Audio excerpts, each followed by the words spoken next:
for you today that we wanted to bring you in on. That's the all-new Hurst Oldsmobile.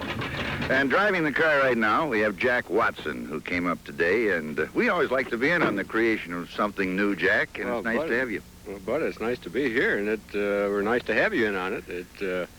We've had a pretty successful day. We've been out here wringing out suspension, drivetrain components, and we're real pleased that the tires are doing everything that we expected. We're using these new Goodyear polyglass tires, and which, by the time you take the show out of the can and show to the people after the car is released, should also be on the market.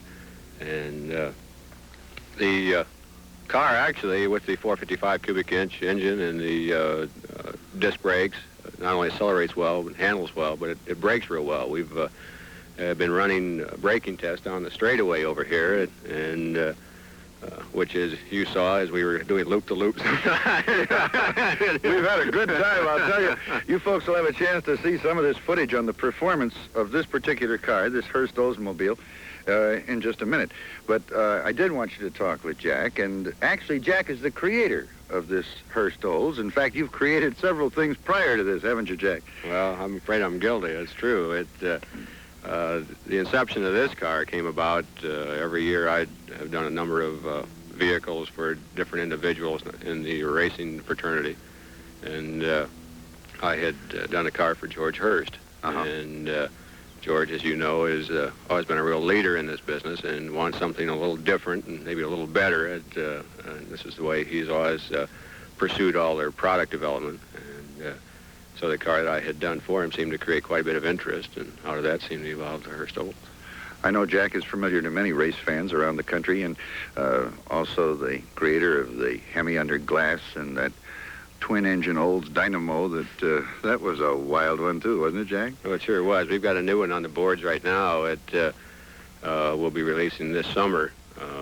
It is going to be an Oldsmobile. What it's going to be, I just soon not say. Oh. But you know what I like about this? This car, this particular car, is going to be made available to fellas all over the country. Well, that's true. It's going to be a limited quantity reproduction. We're going to build 515 of them. But they will be available, and you will be able to see them on the street. They all will be silver and black, and I guess I've been somewhat of a believer of Henry Ford's scheme when he said that you can have it any color you want as long as it's black. Well, I figured that was good enough for him, must be good enough for me. So we'll make them any color you want as long as they're silver and black. You can have them with the black stripes and the silver body, or the silver body and the black stripes. Right, either way. I like that sort of thought.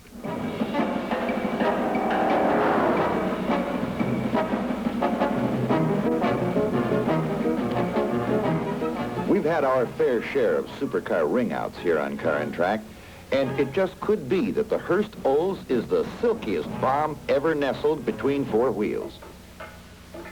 This executive's hot rod carries its own insignia to tell the world it's a special kind of Oldsmobile.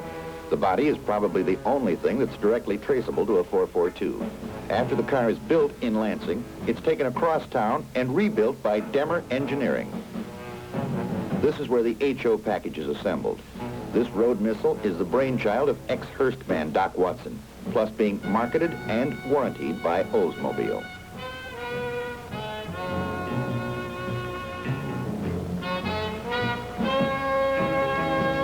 This Boulevard bully operated atop these G7014 Goodyear polyglass tires, mounted on 7-inch rims with a 112-inch wheelbase. Watson said it was set up to take 7-inch slicks, both Goodyear and M&H.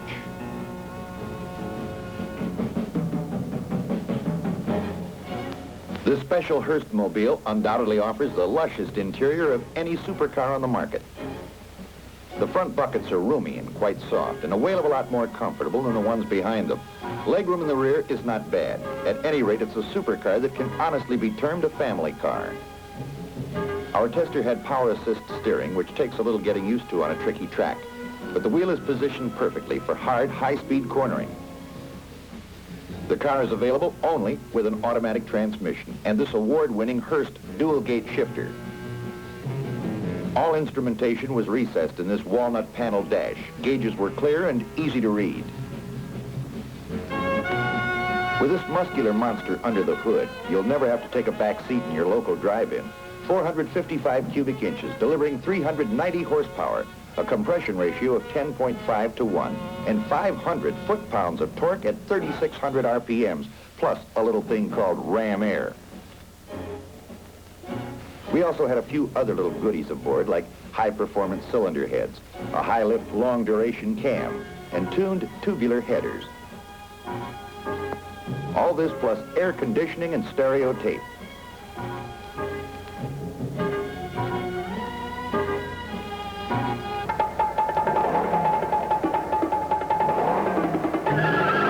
This little package was every bit a gentleman around town. But here at the track, when we blasted it, the car roared out of the hole, and we had 30 miles an hour in 2.8 seconds.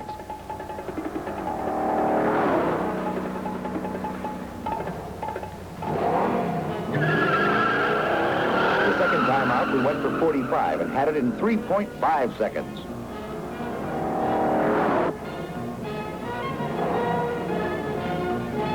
We really wound this Silver Screamer again and again. Our best 0 to 60 run was 5.3 seconds. The fastest quarter-mile time was 13.24 at 107 miles an hour. And no matter how you slice it, that makes the Hurst Olds a goin' Jessie. After you pin your stomach to your backbone in these straight line runs, you suddenly find out she can handle through the corners with the agility of a bobcat. Jack Watson designed this car to go, handle, and stop like no other supercar on the market. And we were convinced that this car was just one notch away from the twilight zone. In the stop category, it was great. From 30 miles an hour, we shut down in 31 feet. From 45, it took 56 feet. This Hurst hot rod features disc brakes up front and drums in the rear. We made several high-speed panic stops from 65 miles an hour. The average stopping distance was 148 feet, and they were all good straight-line stops. Pedal fade at a minimum. Here's a 70-mile-an-hour stop in slow motion. Watch it.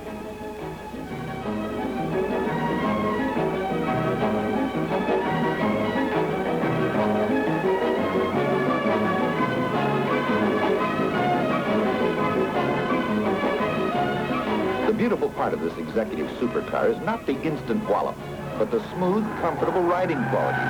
When a car handles this well in the corners, you expect a washboard ride. In high-speed cornering, you can steer it through with the accelerator. But don't back off too fast or she'll leave you, like this.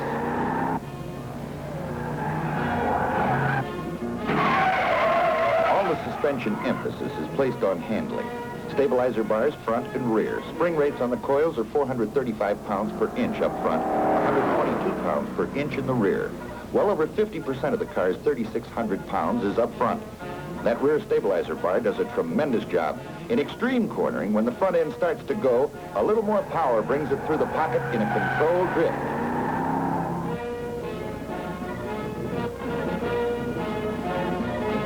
To sum it up, this car is more fun than a Mau convention on Saturday night. And with air conditioning and stereo, it's the only way to fly.